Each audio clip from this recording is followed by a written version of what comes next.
ముఖ్య అతిథులు మేడ్చల్ జిల్లా ఎంపీ గారు రవీందర్ గారు సార్ని మాట్లాడవలసిందిగా కోరుతున్నాను. గవర్నమెంట్ స్కూల్లో చదివే పిల్లలకి కడుపు నిండా బువ్వలు లేదని రక్తహీనతతో అనేక రకాల స్టంటెడ్ గ్రోత్తో ఇబ్బంది పడుతున్న విద్యార్థులకి, పేద విద్యార్థులకి మధ్యాహ్న భోజన పథకం వచ్చింది. ఎందుకంటే వాళ్ళ అమ్మ నాన్న కూలి పోతారు, మళ్ళీ ఇళ్ళల్లో మధ్యాహ్నం పూట అన్నం పెట్టేటువంటి ఆస్కారం ఉండదు. పిల్లలకి మధ్యాహ్నం పూట భోజనం పెడితేనే పిల్లలు కూడా స్కూళ్ళలో అటెండెన్స్ ఎక్కువ ఉంటుంది అనేటువంటి దాంతో పెట్టింది. దీంట్లో 4 డిమాండ్లు మొదటి నుంచి మీరు చేస్తున్నారు. అందులో ఒకటో డిమాండు, వీళ్ళు పైసలు పెట్టి కొని తెచ్చినటువంటి సరుకుల పైసలు ఏ మంత్ కామంత్ ఇస్తే ఇంత ఇబ్బంది లేదు.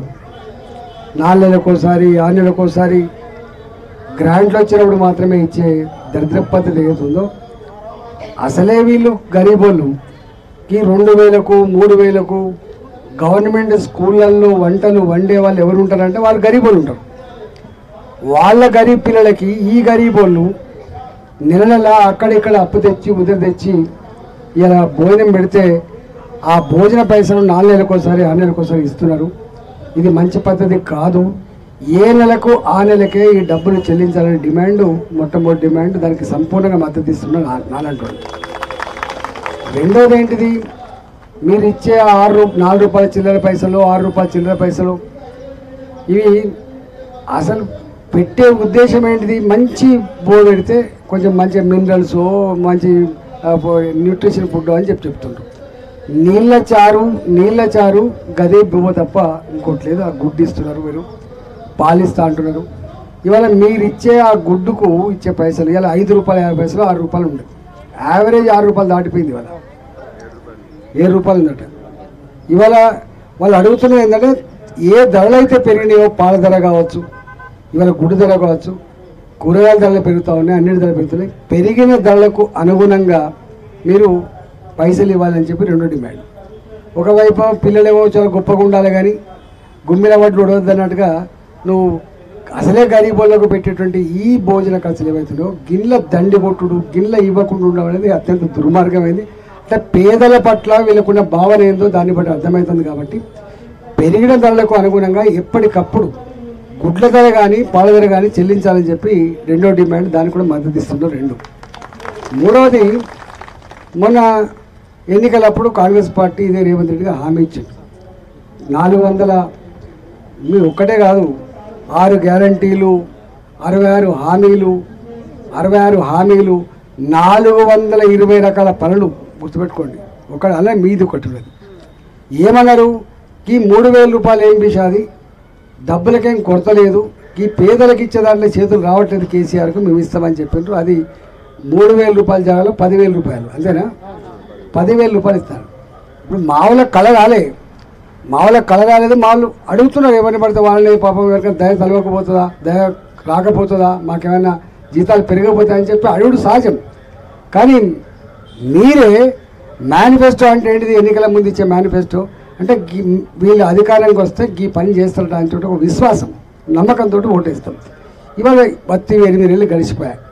8 నెలలు గడిచిపోయినప్పటికీ కూడా ఇప్పటివరకు ఈ మధ్యాహ్న భోజనం వండేటువంటి వాళ్లకు 10,000 కాకపోతే 8,000 9,000 ఇవ్వని చెప్పు.